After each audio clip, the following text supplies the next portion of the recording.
Good morning all of you. आज मैं इस वीडियो में केवल आपके डाउट्स को क्लियर करने वाली हूँ।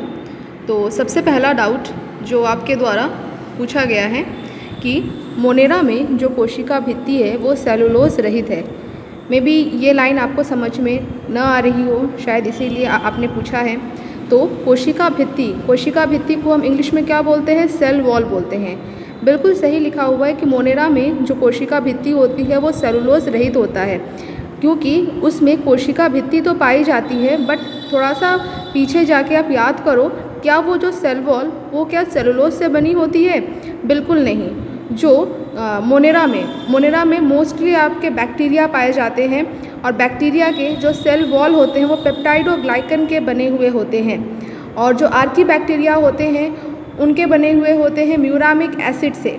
तो आई होप आपको ये वाला डाउट बिल्कुल क्लियर हो गया होगा कि मोनेरा में कोशिका भित्ति तो पाई जाती है, लेकिन जो कोशिका भित्ति होती है वो सेलुलोज से न बनके पेप्टाइड और ग्लाइकन की बनी हुई होती है। नेक्स्ट डाउट आपके द्वारा पूछा गया था फादर ऑफ बैक्टीरियोलॉजी। इस का जवाब मतलब इसको क्लियर करने से पहले मुझे काफ़ी दुख भी हो रहा है, क्योंकि मैं आप लोग के लिए नोट्स भी भेजती हूँ, और बदले में आप लोग मुझे क्या देते हो? आप लोग उस स्टेटमेंट को रॉन्ग लिख के ग्रुप में आप लोग डाल देते हो। किस बेसिस पे? आप लोग गूगल से सर्च करते हो। एक बात मैं आप लोग को यहाँ पे बहुत क्लियर कट बता देना चाहती हूँ कि जो बच्चे केवल गूगल से पढ़ाई करने के पीछे भागते हैं और सोचते हैं कि हर चीज़ जो गूगल में दी हुई है वो बिल्कुल सही है, तो ये बिल्कुल उनकी जो सोच है वो बिल्कुल गलत है। क्योंकि अगर ऐसा होता तो फिर सभी लोग आज पीएचडी करके अपने घरों में आराम से बैठे होते।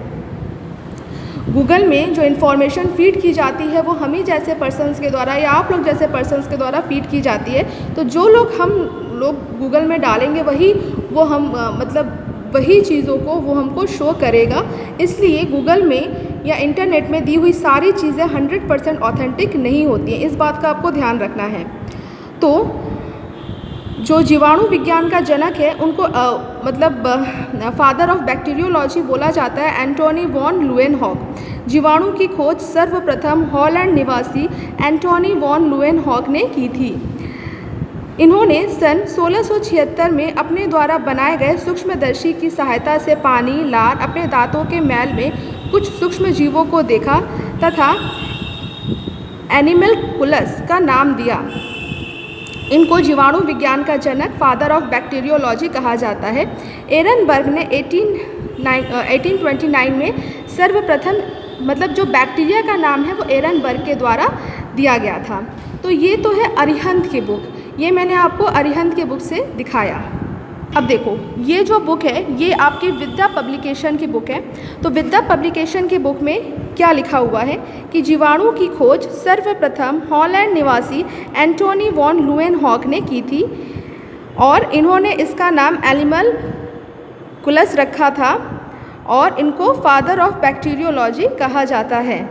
ठीक है, ये आपकी सेकंड बुक हो गई।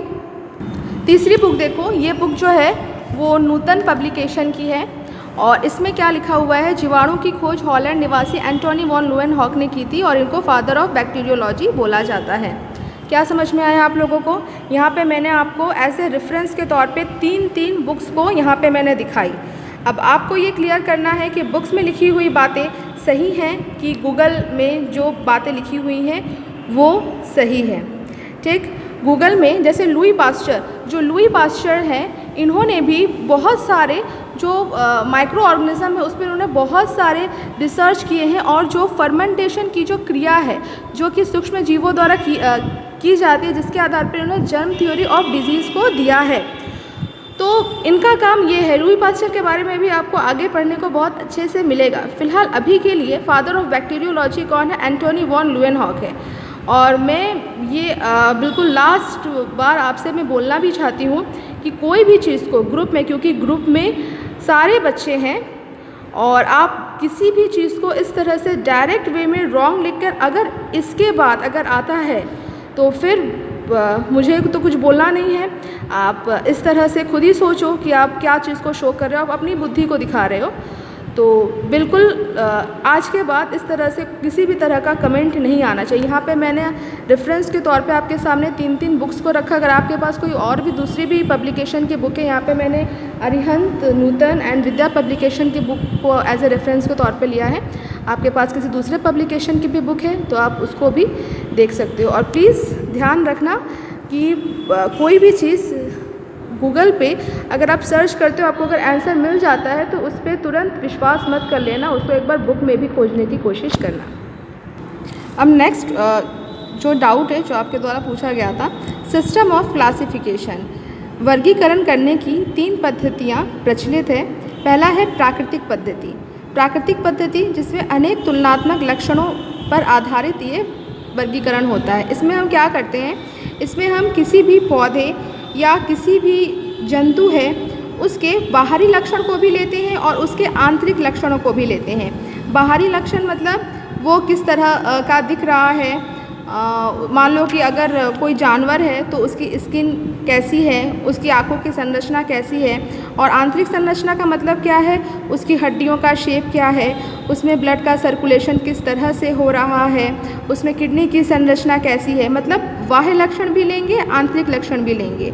और इस तरह से काफ़ी सारे तुलनात्मक लक्षणों के आधार पे जब हम किसी भी चीज़ को क्लासीफाई करते हैं तो उसको हम बोलते हैं नेचुरल मेथड ऑफ क्लासिफिकेशन।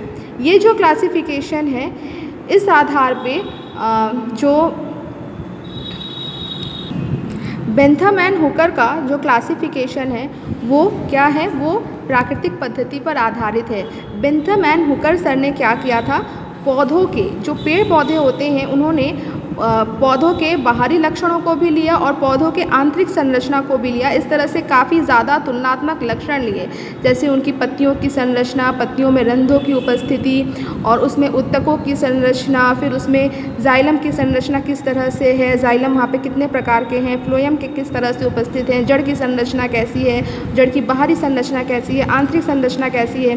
तो इस तरह से जब हम बहुत सारे किसी भी पौधे के, यहाँ पे हम बात कर रहे हैं बेसिकली पौधों की ही, तो पौधों के जब हम बाहरी और आंतरिक संरचना को लेते हुए उसका क्लासिफिकेशन करते हैं, उसका वर्गीकरण करते हैं तो उसको प्राकृतिक पद्धति बोलते हैं। पौधों के लिए ये वर्गीकरण बेंथम एंड हुकर सर के द्वारा किया गया है। जो कोलकाता का जो आपका बॉटनिकल गार्डन है उसमें बेंथम एंड हुकर सर के क्लासिफिकेशन के अनुसार ही वहाँ पे सारे जो प्लांट्स हैं, जो हर्बेरियम शीट बना के जो रखे गए हैं वो इसी क्लासिफिकेशन के आधार पे किया गया है। कृत्रिम पद्धति क्या होती है, आर्टिफिशियल सिस्टम ऑफ क्लासिफिकेशन क्या होता है, इसमें केवल 1 या 2 बाह्य लक्षणों पर यह आधारित होता है। जैसे ये जो इस तरह का जो क्लासिफिकेशन है वो कैरोलस लिनियस सर के द्वारा किया गया है। उन्होंने केवल प्लांट में पुंकेसरों की संरचना को लिया, सेल वॉल को लिया और केवल 1 या 2 उन्होंने बाह्य लक्षण दिए, मतलब बाहरी रूप से किस तरह का कोई भी प्लांट दिख रहा है और उसके आधार पर उन्होंने क्या कर दिया, क्लासीफाई कर दिया। तो कृत्रिम पद्धति में क्या होता है, मतलब आर्टिफिशियल सिस्टम ऑफ क्लासिफिकेशन में क्या होता है कि केवल 1 या 2 बाह्य लक्षणों के आधार पे हम जीवों का वर्गीकरण करते हैं। फॉर एग्जांपल जो लिनियस सर के द्वारा जो क्लासिफिकेशन किया गया था वो कृत्रिम पद्धति पर आधारित था। जातीय वृत्तीय पद्धति क्या होता है, सबसे बेस्ट क्लासिफिकेशन इसी को माना जाता है। इसमें क्या होता है कि किसी भी जाति के ये विकासीय क्रम पर आधारित होता है। फॉर एग्जाम्पल मंकी है, मंकी से मनुष्य किस तरह से उसका विकास हुआ है, अर्थात जाति के आधार पे जो विकास के जो लक्षण है वो किस तरह से हैं, इसको हम बोलते हैं जातीय वृत्तीय पद्धति। तो इस तरह का जो क्लासिफिकेशन है वो हचिंसन सर के द्वारा किया गया है। आई होप आपको तीनों मेथड समझ में आए होंगे सिस्टम ऑफ क्लासिफिकेशन में, प्राकृतिक, कृत्रिम और जाति वृत्तीय।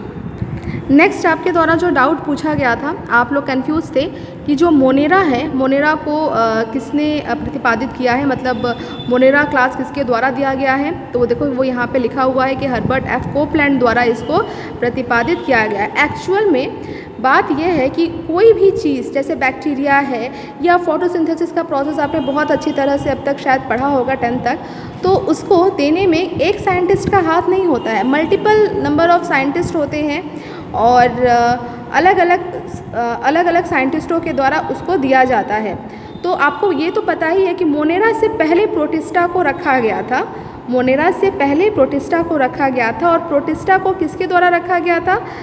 प्रोटिस्टा को रखा गया था, मतलब प्रोटिस्टा किंगडम को किसके द्वारा दिया गया था? अर्नेस्ट हैकेल सर के द्वारा। ठीक है, तो उन्होंने पहले क्या किया था? उन्होंने मोनेरा, मतलब मोनेरा में जो बैक्टीरिया, जो जीव और आर्की बैक्टीरिया जो पाए जाते हैं, उसको उन्होंने प्रोटिस्टा में पाए जाने वाले जीवों के साथ ही रखा था। इसलिए किसी मतलब कहीं कहीं जगह, या आप अगर गूगल में सर्च करोगे तो भी आपको मिल जाए वहाँ पे कि जो मोनेरा है उसको अर्नेस्ट हैकेल सर के द्वारा दिया गया है, बट वो गलत है। सिर्फ मोनेरा की अगर बात करेगा, ओनली मोनेरा, तो मोनेरा को हर्बर्ट एफ कोपलैंड के द्वारा दिया गया है। आई होप ये भी डाउट आपका क्लियर हो गया होगा। देखो, ये विद्या पब्लिकेशन की बुक है और इसमें भी लिखा हुआ है कि कोपलैंड द्वारा मोनेरा जगत को प्रस्तावित किया गया है।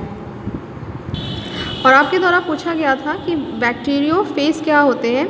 तो ये जो बैक्टीरियोफेज का ये स्ट्रक्चर है, एक्चुअल में जो बैक्टीरियोफेज होते हैं वो वायरस होते हैं। लास्ट में मैं आपको वायरस के बारे में पढ़ाने भी वाली हूँ, जो कि एनसीईआरटी में आपका चैप्टर गिवन है।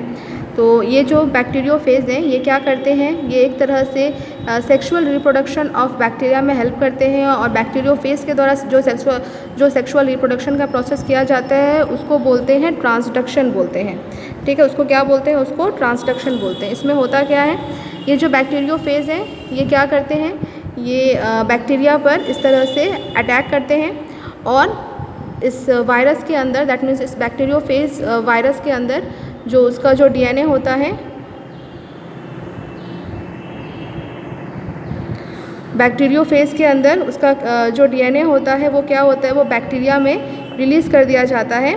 और बैक्टीरिया में रिलीज़ करने के बाद क्या होता है? ये बैक्टीरिया का जो क्रोमोसोम होता है वो भी छोटे छोटे भागों में टूट जाता है। और बैक्टीरियोफेज का जो डीएनए है वो भी क्या हो जाता है? छोटे छोटे भागों में तोड़ दिया जाता है। ठीक है, सबसे पहले क्या हुआ? इस बैक्टीरियोफेज ने इस बैक्टीरिया पर अटैक किया और अपना जो डीएनए है वो इसके अंदर मुक्त कर दिया। अब इसके डीएनए के प्रभाव से क्या होता है? ये जो बैक्टीरियल क्रोमोसोम है ये भी कई छोटे छोटे भाग में टूट जाता है। देखो, ये जो डार्क कलर का है ना, ये बैक्टीरिया का डीएनए है, और ये जो लाइट कलर का जो आपको दिख रहा है ये बैक्टीरियोफेज का डीएनए है। अब क्या होता है? अब इसके अंदर इस प्रोसेस के दौरान क्या होता है? जो बैक्टीरियोफेज का डीएनए होता है वो बैक्टीरिया के डीएनए से कुछ भाग क्या होता है? उसका मिल जाता है या मिक्सअप हो जाता है। और इस बैक्टीरियल सेल के अंदर बहुत सारे बैक्टीरियोफेज का निर्माण हो जाता है, क्योंकि आपको आगे पढ़ने को मिलेगा कि डीएनए क्या होती है। डीएनए में वो सारी इन्फॉर्मेशन होती है और with the help of DNA ये क्या करता है? ये बहुत सारे बैक्टीरियोफेज का निर्माण कर लेता है। जब बैक्टीरियोफेज की संख्या इसमें बहुत ज़्यादा हो जाती है तो बैक्टीरियल जो सेल होता है वो टूट जाता है और टूटने से बैक्टीरियोफेज मुक्त हो जाते हैं। अब ये जो बैक्टीरियोफेज होगा वो दूसरे बैक्टीरियल सेल पर अटैक करेगा और अपना जो डीएनए है वो इसके अंदर इसी तरह से क्या करेगा? रिलीज़ करेगा। अब ये जो ये जो बैक्टीरियोफेज का जो डीएनए है वो इसके डीएनए को क्या करेगा? जाके तोड़ देगा। और तोड़ने के बाद जैसे यहाँ पे हुआ है ना कि तोड़ने के बाद कुछ जो डीएनए था वो इसके साथ क्या हो गया था? मिक्सअप हो गया था। तो यहाँ पे हुआ क्या? इस बैक्टीरिया का जो डीएनए है वो इस बैक्टीरिया के डीएनए के साथ मिक्सअप हो गया। तो मतलब यहाँ पे दो ऑर्गेनिज़म की सहभागिता हुई। तो इसी को हम बोलते हैं, चूँकि जहाँ पर भी दो ऑर्गेनिज़म की ऐसे उसका पार्टिसिपेशन होता है तो उसको हम बोलते हैं सेक्सुअल रिप्रोडक्शन, और इसको बैक्टीरियोफेज के द्वारा किया जाता है। फिलहाल ये आपसे एग्ज़ाम में कभी पूछा नहीं जाएगा, बिकॉज ये आफ्टर 12th लेवल में आपको पढ़ना है। ये सारी जो बुक्स है, दैट मीन्स जो विद्या पब्लिकेशन की हैं, अरिहंत की हैं, या जो नूतन की बुक है, ये सारी बुक्स बहुत अच्छी होती हैं। ये आपको आफ्टर 12th भी आपको काम देंगी। तो अगर आप लेना चाहते हो तो मैंने आपको पहले भी बताया कि रेफरेंस के तौर पर आप किसी भी बुक को ले सकते हो, लेकिन मेन सिलेबस आपका एनसीईआरटी का ही है। तो आपने शायद नोटिस किया होगा कि मैं जो आपको नोट्स प्रोवाइड करती हूँ उसमें एनसीईआरटी के सारे इंपॉर्टेंट पॉइंट्स तो लिखे ही होते हैं, साथ ही साथ में जो अदर बुक्स के जो इम्पॉर्टेंट पॉइंट्स होते हैं, जो कि मुझे लगता है कि नहीं वो आपको पता होना चाहिए, वो भी पॉइंट्स में अलग अलग बुक्स से इस तरह से 3-4 बुक्स को खोल के आपको मैं प्रोवाइड करके देती हूँ।